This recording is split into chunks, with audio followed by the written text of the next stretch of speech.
This revenge story contains intense acts of retribution that may be excessive and could be disturbing to some viewers.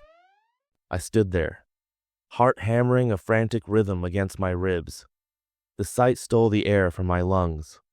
My bedroom door, more a collection of splinters than a barrier, framed the scene. Janice, my Janice, entwined, naked, with another man. The image burned itself onto my retinas. A punch to the gut didn't begin to cover it. This was a demolition. Hugo's call echoed in my head. Saw Janice downtown, entering the Regency, with someone. I dismissed it. Hugo was a joker. But the unease had burrowed deep. Now, the proof lay before me, stark and ugly. Disbelief warred with a simmering rage. It had started with a seed of doubt, a nagging feeling that something was off. Janice had been distant, preoccupied, late nights at the gym, excuses that didn't quite add up. I'd pushed it aside, wanting to believe, needing to believe. My hands clenched. I could feel my pulse thundering in my ears. The air in the room thickened, heavy with betrayal. Janice? The word scraped out of my throat, a strangled sound. She didn't react. Too engrossed, too lost in the moment. The man, some jacked-up gym rat, smirked over her shoulder. Cocky, defiant. The rage surged. I wanted to rip him apart, tear him limb from limb. But I forced myself to breathe. Control. I needed control. This wasn't the time for a brawl. Not yet. Hugo was right. I had to see it with my own eyes. Know it for sure. Now I knew. The certainty was a cold, hard stone in my stomach. I stepped further into the room, shards of wood crunching under my feet. The sound finally broke their spell. Janice gasped, her eyes widening with horror. The gym rat scrambled to cover himself, the smirk vanishing, replaced with a mask of fear. What are you doing here? Janice stammered, her voice shaky. Surprise, I said, the word dripping with venom. I thought I'd drop by. Her face flushed crimson. This isn't what it looks like. I laughed. A short, bitter sound. Oh, I think it is. Pretty damn clear, actually.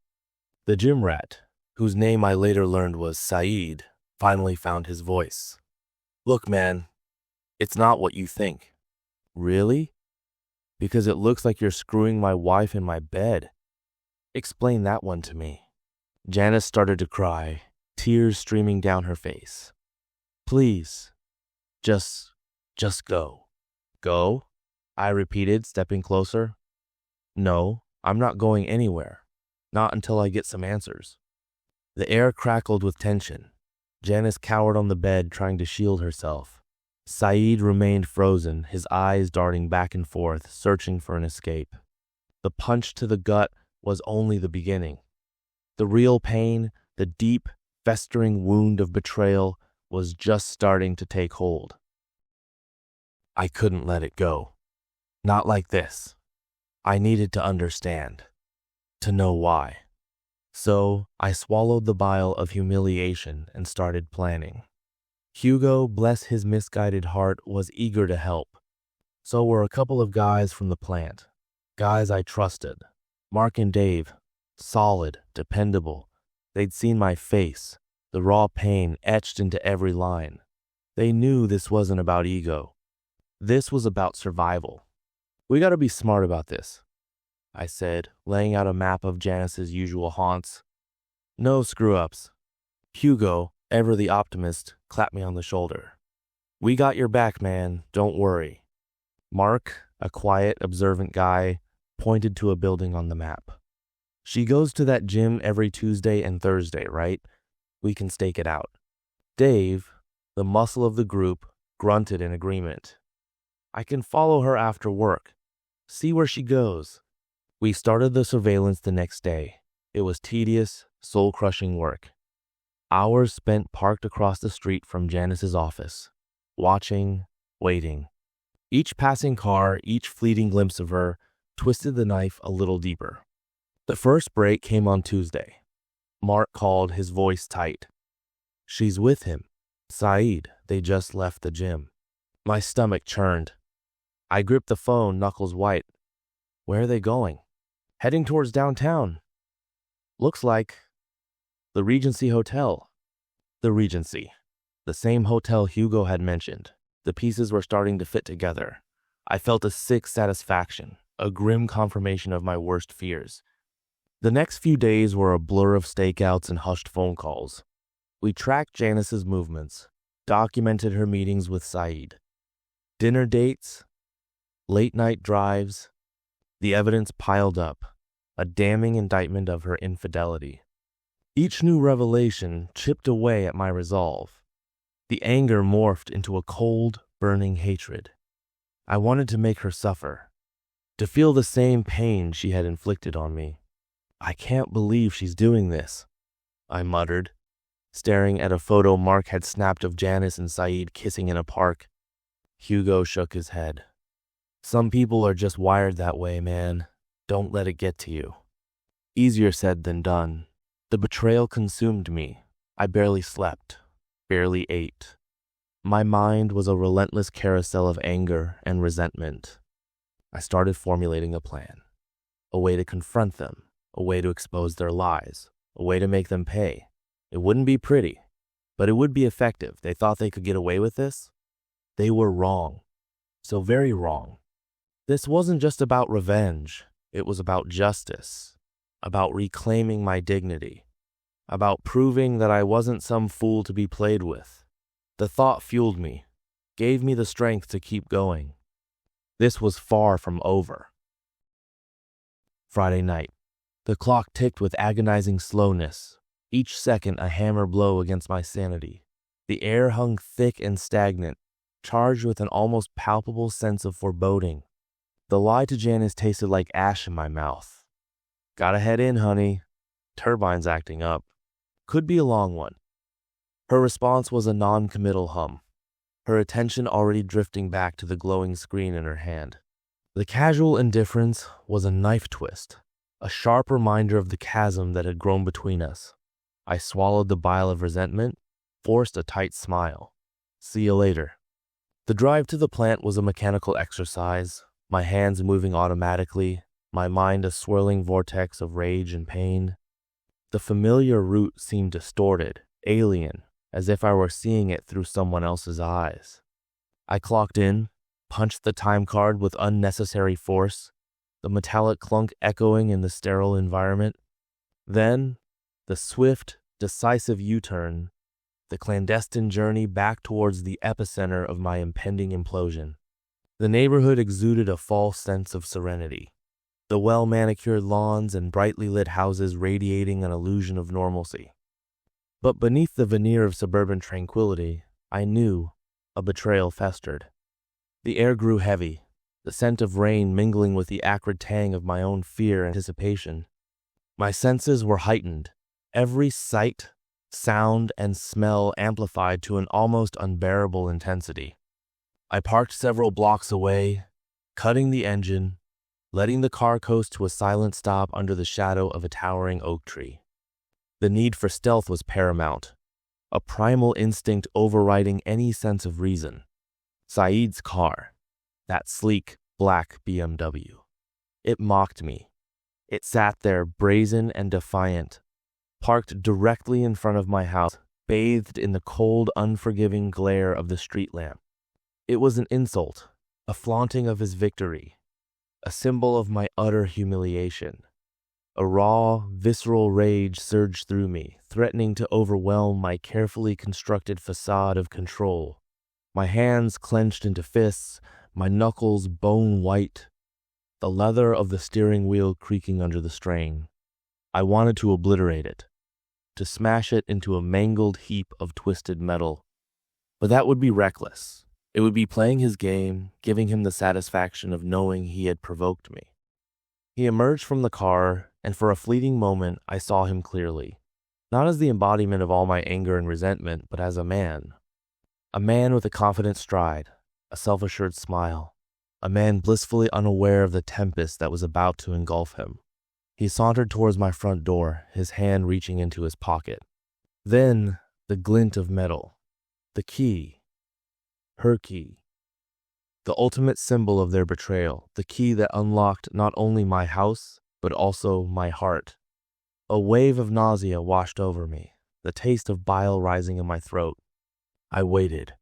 The silence was deafening, broken only by the frantic hammering of my heart and the distant wail of a siren. The minutes stretched into an agonizing eternity, each second an eternity of torment. I imagined them inside, bathed in the soft glow of the lamplight, laughing, touching, lost in their illicit embrace. The images were vivid, graphic, and utterly unbearable. I pictured her face, her eyes closed, her body responding to his touch. The thought was like a knife twisting in my gut. The need to act became an all-consuming obsession, a burning fire that threatened to consume me from the inside out. I tasted blood, the result of unconsciously biting down on my lip. My body trembled uncontrollably, every muscle taut and quivering with barely suppressed violence. The world around me seemed to shrink, to narrow, to focus solely on that single burning objective. To confront them, to expose them, to make them pay for what they had done. Finally, I reached the breaking point. I could endure it no longer. I had to move. Now I ripped open the car door, the sudden noise shattering the stillness of the night. I stepped out onto the cold pavement, the chill seeping through the soles of my shoes. I walked towards the house, each step measured, deliberate, each breath a conscious act of will. The air crackled with an almost palpable energy, as if the very atmosphere was charged with my rage. The front door stood ajar, a final, casual insult, a blatant display of their carelessness, their arrogance, their utter disregard for me. I reached out, my hand hovering over the doorknob, the cold metal a stark contrast to the heat that pulsed through my veins. This was it, the precipice, the point of no return. I closed my eyes for a brief moment, taking a deep, ragged breath. In that instant, I saw it all. The violence, the chaos, the potential for irreversible damage. The abyss stared back at me, beckoning me to plunge into its darkness. But I was powerless to resist. I had come too far. I kicked. The door exploded inward with a thunderous crash, the sound echoing through the silent night. The force of the impact sent shockwaves through my body, a jolt of pure adrenaline. The wood splintered and cracked, the frame buckling under the force of my rage. I burst into the bedroom, a man possessed, my senses heightened to an almost superhuman level. The world seemed to slow down, to sharpen, to focus solely on the scene before me. They were there, just as I had imagined, just as I had feared, naked, entwined, their bodies glistening with sweat, their faces flushed with passion. The sight was like a physical blow, a sledgehammer to the gut that stole the air from my lungs and left me gasping for breath. The air hung thick with a cloying scent of sex and betrayal. Janice gasped, her eyes widening in abject horror. Her face, moments before radiant with pleasure, now contorted with fear and disbelief. Her mouth opened in a silent scream, her hand flying to her mouth in a gesture of shock. Saeed scrambled to disentangle himself, his face a mask of pure, unadulterated panic. His eyes darted around the room, searching for an escape, but there was none. He was trapped. You! The word tore from my throat, a primal roar of rage and pain, a sound so raw and visceral that it barely resembled human speech. It was a sound that came from the depths of my soul, a sound born of years of suppressed anger and resentment. I lunged, propelled by an uncontrollable force, my body moving on instinct alone. My fist connected with Saeed's jaw with a sickening thud, the impact sending a shockwave of pain up my arm. His head snapped back, his eyes rolling upwards as he lost consciousness. He crumpled to the floor like a discarded rag doll, his body a limp and lifeless heap. I didn't give him a chance to recover. I was on him in an instant, a whirlwind of fists and fury, a force of nature unleashed. Each punch was a release, a cathartic explosion of pent-up rage. I hammered at him relentlessly, feeling the satisfying crunch of bone against bone, the sickening squish of flesh against flesh. The world around me faded away, replaced by a red haze of fury. Janice screamed, her voice a desperate plea lost in the maelstrom of violence. She clawed at me, her fingernails digging into my skin, but I felt nothing. I was beyond pain. I was consumed by the rage. I shoved her aside, sending her sprawling onto the bed, her body a tangled mess of sheets and tears. "He deserves this," I roared, my voice hoarse and guttural, barely recognizable as my own. I straddled Saeed, pinning him to the floor, the weight of my body crushing the air from his lungs. He stirred weakly, groaning in pain, but he was too dazed to resist. My hands closed around his throat, my fingers tightening, cutting off his airway. He clawed at my wrists, his nails scraping against my skin, his eyes wide with terror, his face contorted in a silent scream, his lips turning blue. He gurgled, a choked, desperate sound. "Please," he managed to gasp, his voice barely audible above the roaring in my ears. I'm sorry." The apology was meaningless. A pathetic attempt to save his own skin. It only fueled my rage. I squeezed harder, feeling the life draining from his body, the light fading from his eyes. Then, the flicker. The brief, fleeting moment of clarity that cut through the red haze of my rage. I saw the man beneath me, not as a symbol of betrayal, but as a human being with his own hopes, dreams, and fears. And in that moment, I saw myself. A man consumed by hatred, on the verge of destroying not only another human being, but also himself. My grip faltered. My fingers loosened. The rage began to dissipate, replaced by a cold, creeping horror. I released his throat. The physical violence had been a release, a temporary catharsis, but it hadn't solved anything. The rage simmered beneath the surface, a constant gnawing presence. I needed more. I needed to break them, to dismantle their lives piece by piece, the way they had dismantled mine. I started with Janice. The divorce papers were just the beginning. I wanted to isolate her, to strip away her support system. I told her friends about the affair, painting a vivid picture of her betrayal. Some were shocked, some were sympathetic, but all of them distanced themselves. Slowly, subtly, she became an outcast. I knew her job at the gym was her escape, her only source of income. So I made sure her boss knew about her extracurricular activities. He was a family man, a devout Christian. He didn't approve. She was fired within a week. Her apartment was next. I spread rumors, whispered accusations to the landlord about late-night parties, drug use, unsuitable guests. He didn't want the trouble.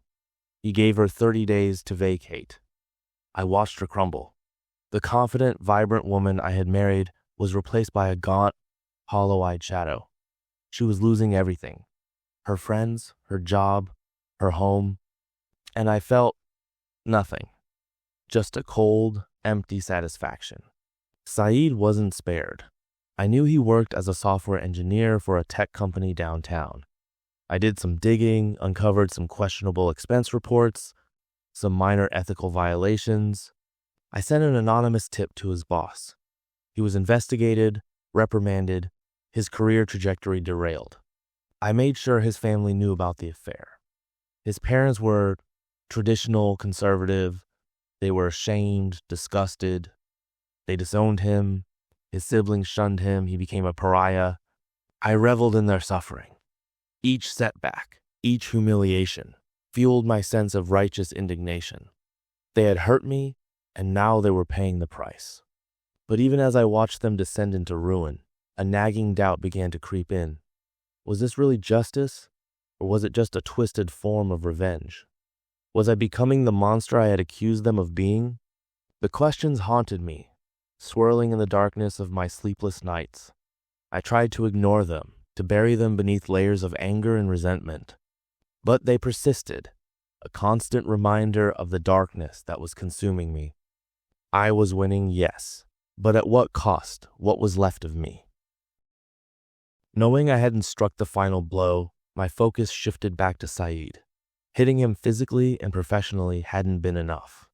His family, pillars of the local Pakistani community, needed to understand the depth of his betrayal. I drove to their house, a well-manicured suburban home, the kind that screamed respectability. I rang the doorbell. Saeed's father, a stern-looking man with a neatly trimmed beard, answered. He looked at me with suspicion. "I need to talk to you about your son," I said, my voice flat, devoid of emotion. He hesitated, then reluctantly stepped aside, allowing me to enter. His wife, a kind-faced woman with worried eyes, joined us in the living room. "What is this about?" Saeed's father demanded, his voice laced with hostility. I took a deep breath. "Your son was having an affair with my wife."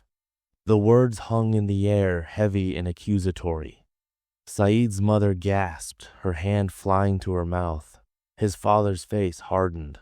"That's a lie," he said, his voice low and dangerous. "It's not a lie," I countered, pulling out photos from my pocket. Photos of Janice and Saeed, embracing, kissing, entering the Regency Hotel. I tossed them onto the coffee table. Saeed's mother picked them up, her eyes widening in disbelief. She looked at her husband, tears welling up in her eyes. He grabbed the photos, his face contorted with rage. "Get out of my house," he roared. "Get out before I call the police." "I just wanted you to know the truth," I said, my voice unwavering. "Your son is a disgrace. He has dishonored your family. And what about you?"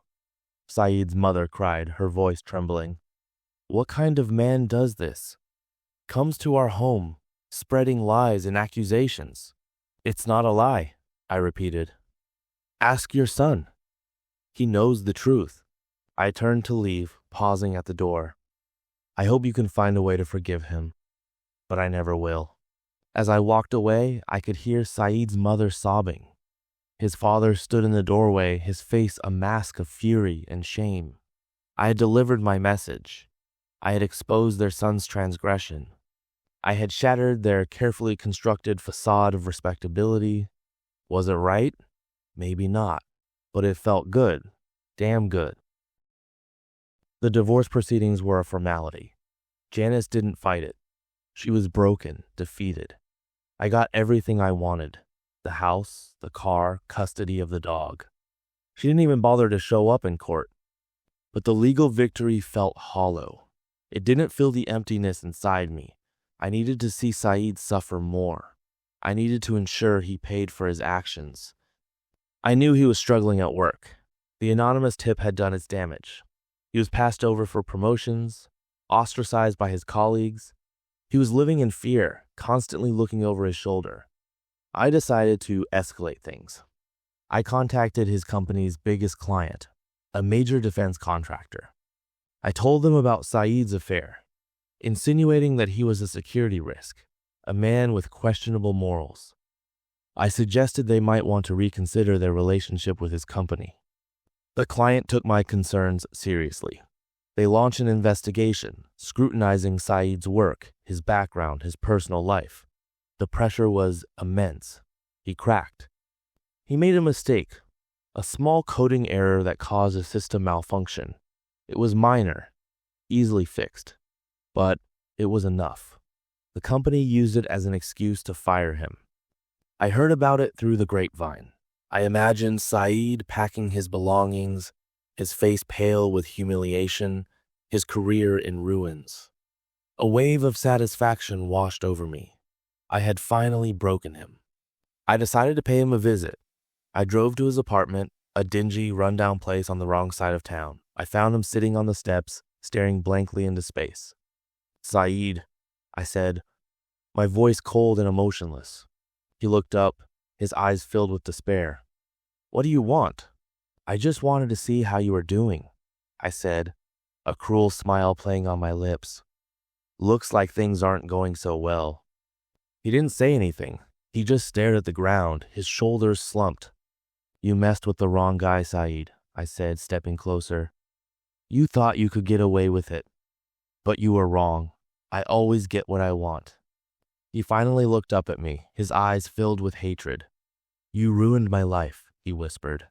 You ruined your own life, I said. You made your choices. Now you have to live with the consequences. I turned and walked away, leaving him sitting on the steps, a broken, defeated man. I had won. I had achieved my revenge. But as I drove home, the emptiness inside me remained. The victory felt pyrrhic, a hollow echo in the silence of my soul.